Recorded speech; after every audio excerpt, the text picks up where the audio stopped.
रोहित पवार आमदार रोहित पवारांनी सातत्यानं अजित पवारांच्या विमान अपघाताचा मुद्दा लावून धरला।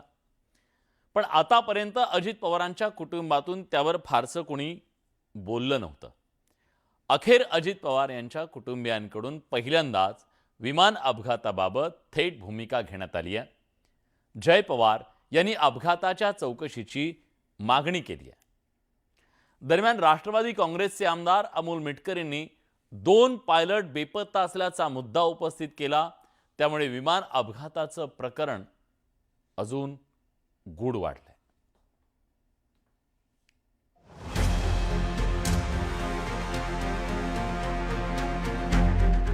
दिवंगत अजित पवार यांच्या विमान अपघातावरून अनेक तर्कवितर्क लढवले जात आहेत।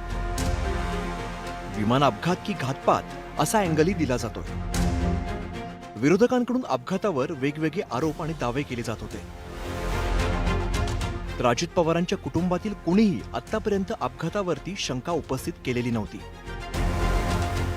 मात्र आता पहिल्यांदाच जय पवार यांनी इंस्टाग्राम स्टोरीच्या माध्यमातून ही मागणी केली आहे। ब्लॅक बॉक्स सहज नष्ट होत नाही, त्यामुळे संपूर्ण पारदर्शक आणि निर्विवाद सत्य जनतेसमोर यावं। महाराष्ट्रातील जनतेला या दुर्दैवी घटनेचं खरं कारण समजण्याचा पूर्ण अधिकार आहे। तसंच व्हीएसआरला उड्डाणं चालवण्यास तात्काळ बंदी घालून विमानांच्या देखभालीतील संभाव्य गंभीर त्रुटींवर सखोल आणि निष्पक्ष चौकशी व्हावी, अशी मागणी जय पवारांनी केली आहे। राष्ट्रवादी काँग्रेसचे आमदार अमोल मिटकरी यांनी देखील अजित पवारांच्या विमानाच्या अपघाताच्या अनुषंगाने गंभीर मुद्दे उपस्थित केले।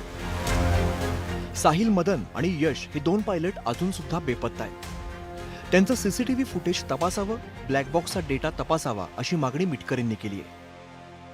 दादांच्या घातपाती मृत्यू जो आहे त्यावर शंका असून त्याची पण सखोल चौकशी झाली पाहिजे। आणि आमचं त्या सर्वांचं म्हणणं असं आहे की ब्लॅक बॉक्सचा डेटा रिकव्हर करा, पटकन जनतेकडे जाऊ द्या। आणि माझा परत प्रश्न आहे, साहिल मदन आणि यश नावाचे 2 पायलट अजूनही गायब आहेत। आमदार रोहित पवार यांनीही पत्रकार परिषद घेत घातपाताची शक्यता व्यक्त केली होती।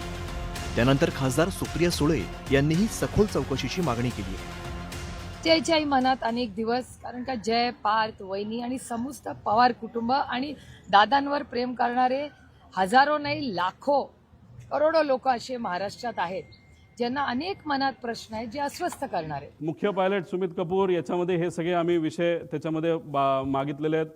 त्यांना कौटुंबिक अडचण होती। आता ती कौटुंबिक अडचण खूप खोलात जाऊन मी म्हणणार नाही, आणि त्या विषयाला धरून त्याचं ब्लॅकमेल तिथे झालं असावं, आणि मग ते ब्लॅकमेल त्या ठिकाणी झालं असल्यामुळेच ते जे काही घटना घडल्या अशी शंका आहे। अजित पवारांच्या विमान अपघातावरून बारामतीतील कार्यकर्त्यांमध्ये संताप निर्माण झालाय। अपघाताचा निष्पक्ष तपास करण्याची मागणी कार्यकर्त्यांकडून केली जाते। तळागाळातल्या लोकांच्या म्हणजे ज्या शंका आहेत त्या शंका जयदादांनी पुढे आणल्या वगैरे आहेत। आणि ब्लॅक बॉक्स आता तज्ञांनी सांगितलेलं आहे की ब्लॅक बॉक्स कधी डिग्रीला जुळू शकतो, कधी काही होऊ शकतो वगैरे, तर ते शंका उपस्थित केल्या त्या योग्य वाटत आहेत। राजकीय पातळीवरती आरोप प्रत्यारोप सुरू असताना तपास यंत्रणांकडून अधिकृत निष्कर्ष अजून आलेला नाही, त्यामुळे पारदर्शक तपासाचा रेटा वाढत चाललेला आहे। तर जय पवार यांच्या मागणीमुळे अपघातावरून उपस्थित करण्यात येणाऱ्या दाव्याचं गांभीर्यही अधोरेखित झालंय। संतोष गोरे, न्यूज 18 मराठी, मुंबई।